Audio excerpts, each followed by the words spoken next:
Hello everyone, a very good evening to you all and many thanks for joining us here on Rwanda Television. We hope you had yourselves a very restful and productive day. Now, on top of our edition tonight, these are our headlines.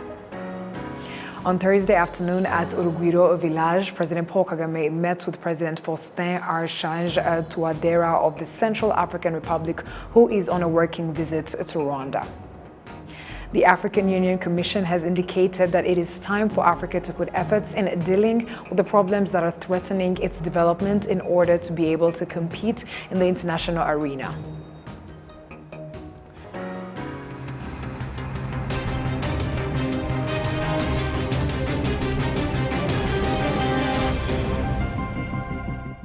We're very glad to have your company tonight, coming to you straight from the heart of Africa, Kigali. My name is Martina Abera. Now, starting off on Thursday afternoon at Urugwiro village, President Paul Kagame met with President Faustin Archange Touadera of a Central African Republic, who is on a working visit to Rwanda. The two heads of state discussed areas of ongoing bilateral cooperation, including addressing the security challenges in CAR. Now, the African Union Commission has indicated that it is time for Africa to put efforts in dealing with the problems that are threatening development in order to be able to compete in the international arena. This is also based on the ongoing institutional reforms in the organization in order to improve its performance. We have more of this story courtesy of Olive Nete.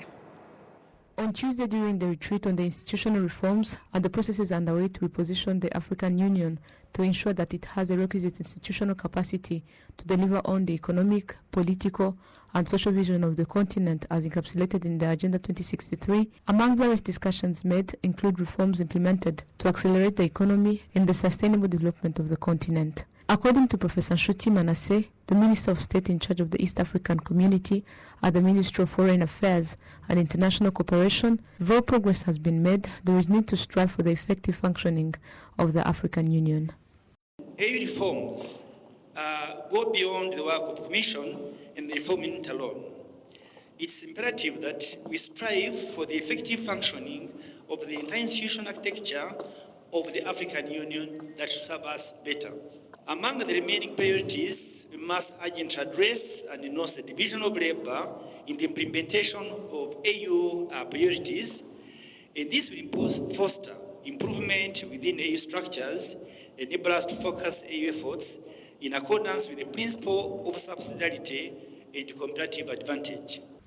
Asmani Yusuf Mandoha, the chair of the AU Permanent Representative Committee, emphasized the necessity of continuing to be diligent in the implementation of established programs of this organization to uphold its obligations related to the development of people. In 60 years of existence, it is obvious that the African Union is burdened with shortcomings that need to be filled and corrected for a more effective organization at the service of our people. That is the whole meaning and purpose of the reform project. To His Excellency Mr. Paul Kagame, champion of reform and President of the Republic of Rwanda, whose leadership I salute here, we must be proud of the initial conclusions of this work and be grateful to him for having invested in this mission. Et lui être reconnaissant de s'être totalement investi dans cette mission. The President of the African Union Commission, Moussa Faki Mahamat, believes that this retreat is a good opportunity to exchange ideas on what can be done to keep Africa developing and to be recognized internationally. After almost 7 years since we approved the institutional reforms, we are currently in the last phase. I believe that this is the time to tackle all the challenges that hinder this organization. We must address structures, challenges related to economy, related to governance, to redesign an organization capable of delivering what we expect. The world is changing rapidly. This organization, that has currently celebrated its 60 years since it was established, can't keep working according to previous methods. We are obliged to adapt to the current world, innovate and enforce new strategies. Nous sommes obligés de nous adapter, d'innover et de resserrer. The implementation of institutional reforms in the African Union started 5 years ago, and in particular, There has been an establishment of the Peace Fund by this organization to support peace operations, and currently $330 million have been raised in $400 million pledged. Olive Nete, RTV News. Thank you, Olive Nete, for that report. Foreign immigrants that come to Rwanda for settlement purposes and with an aim to earn a living agree that Rwanda is a country which offers opportunities for them to develop themselves. They also appreciate the security in the country. Shina Teta with more. Birgit Araya from Ethiopia and his family have been in Rwanda for a year, where they moved for settlement purposes and with aim to earn a living through production of machinery used for agricultural purposes in Rwanda. Bereket and Ines Ayaz from Turkey, together with Caroline Zen from China, who offer services related to food and drinks, find common factors as to why they decided to come in Rwanda for money-earning purposes. Well, Rwanda is a peaceful country and forward-looking, and investment is much easier to do here. The business is okay because it is a starting year, so it is now integrating with the system and showing a development through time. Wanna do more business here actually, because really people is nice and like country is really clean and safety and really improving this country.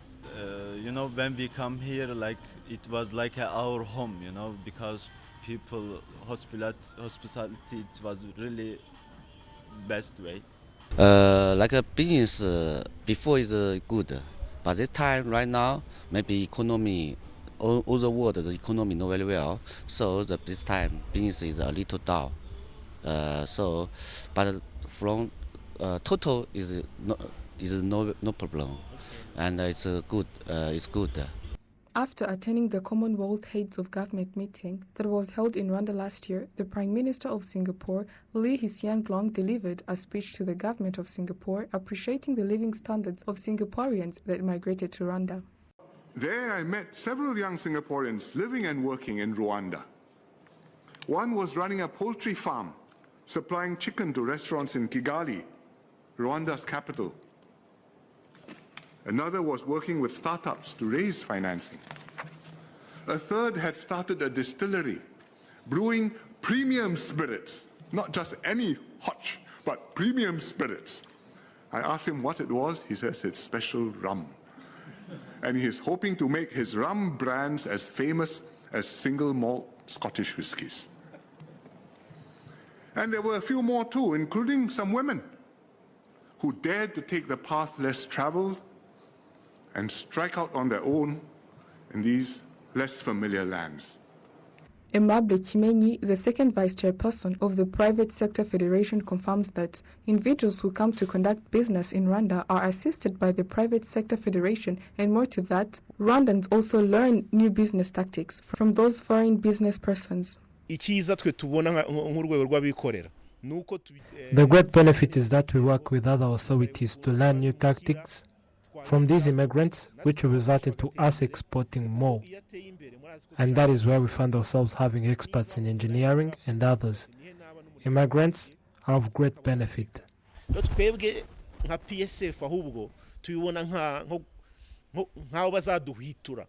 According to the United Nations Global Migration Compact, 3.6% of the world's population in 2020 is equivalent to 281 million immigrants in other countries, including Rwanda. Shina Teta, RTV News.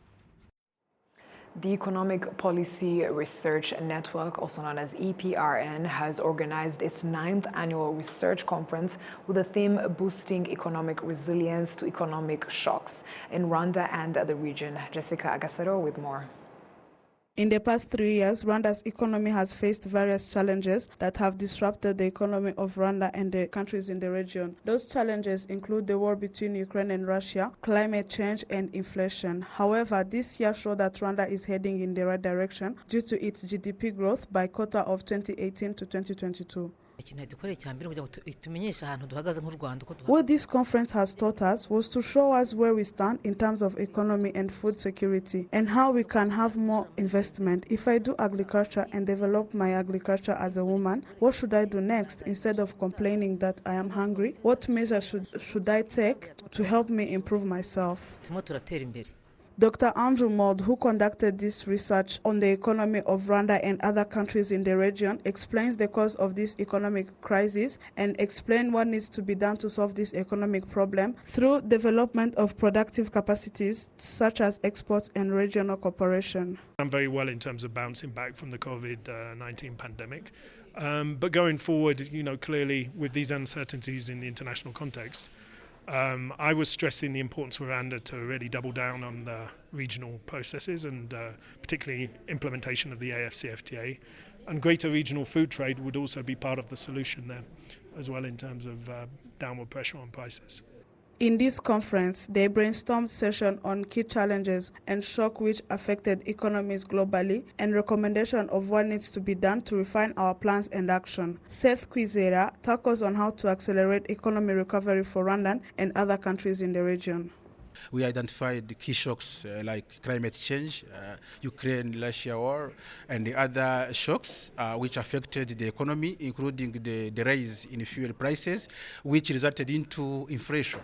The research today showed some challenges countries, including Rwanda, are facing, because some of the challenges we are facing are unpredictable. If it is climate change, you can have policies to promote agriculture, but you don't know what will happen tomorrow. That is why we need to invest on strategies which can make us ready, the readiness of our communities. For instance, if there is climate change, how our cooperatives, farmer cooperatives are prepared, how are we making sure they have access to irrigation materials so that when there is a problem like floods, it is not affecting the production.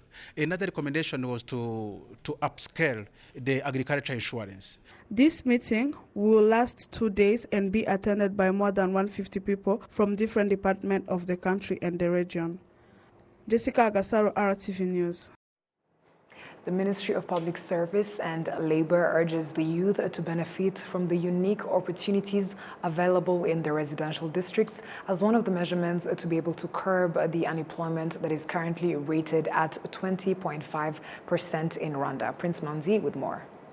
The remarks were made on Thursday in the 2023 Provincial Dialogue on Employment Promotion, organized by the Ministry of Public Service and Labor, with the aim of engaging stakeholders to improve work-based learning opportunities to curb the higher rates of unemployment, mostly in the youth. Some of the entrepreneurs say that developing the skills of the youth is one of the contributors to solving this issue. In the discussions we had today, they tackled more on the professional ethics, but this is a course taken in a level 3 in a college. I would like to suggest that this course be taken as a principal pass and be taught from level 1 to level 3. For every student to graduate with professional ethics and having the ability to analyze and benefit from his skills and support himself as well as his family. Connecting school studies with the skills needed to the labor market was part of the discussions heard. The mayor of the Kigali city, Pidance Rubingisa, states that various forms are in place for raising awareness to the youth on how to benefit from the opportunities available.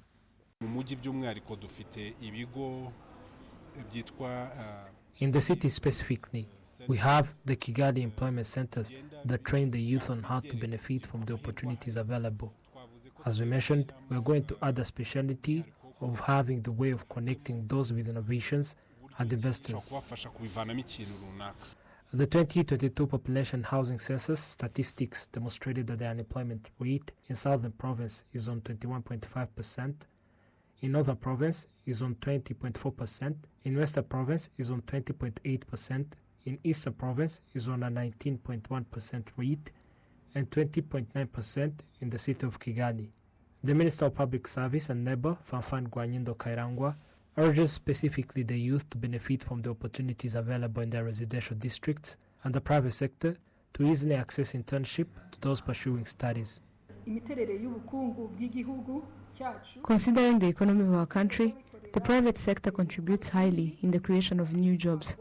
We would like to request the private sector to contribute in connecting skills of these youth and with the labor market by easing accessibility of the internship.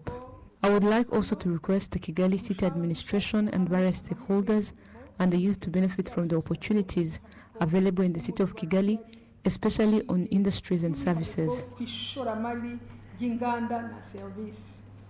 The 2023 Provincial Dialogue on Employment Promotion with the theme Promoting Skills and Decent Jobs for Our Common Better Future was participated in by 2,000 youth, at least 400 youth in every province and the Kigali city. Prince Manzi, RwandaTV News.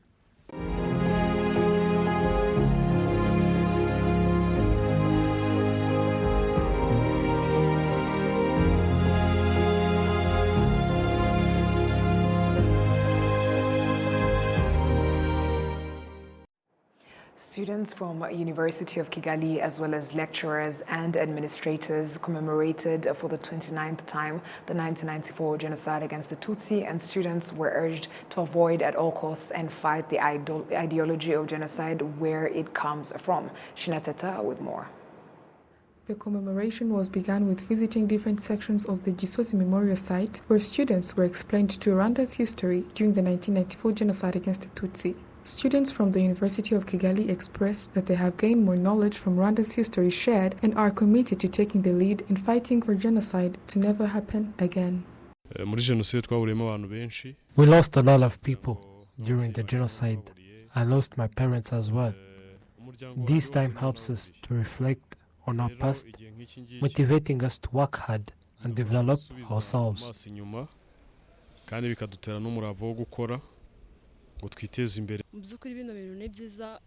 This is such a great experience, and I urge fellow youth to come and visit memorial sites and get to know more about the history of Rwanda. What I learned is to preserve what has been achieved in order to ensure a good future.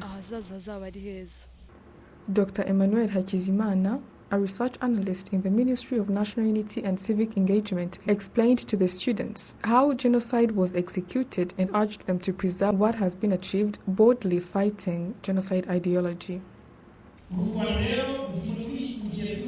As we remember for the 29th time, it is clearly seen that Rwanda has reconstructed itself, largely contributed in by Rwandans, alleged, especially the youth.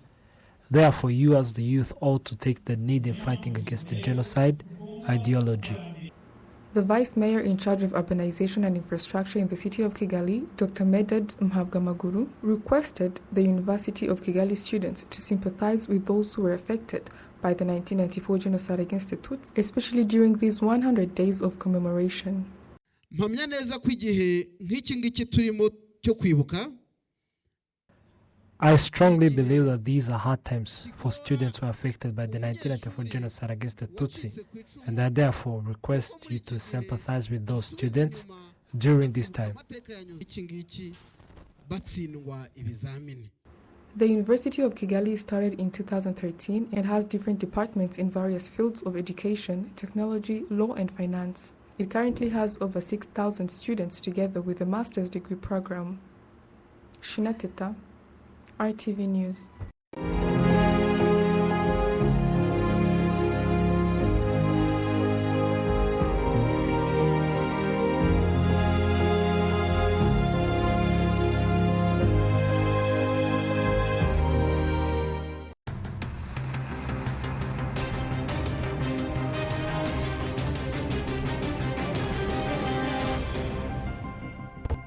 And on behalf of the news production team and myself, we thank you for staying with us on RTV News. My name is Martina Avera, and we would like to wish you a great night.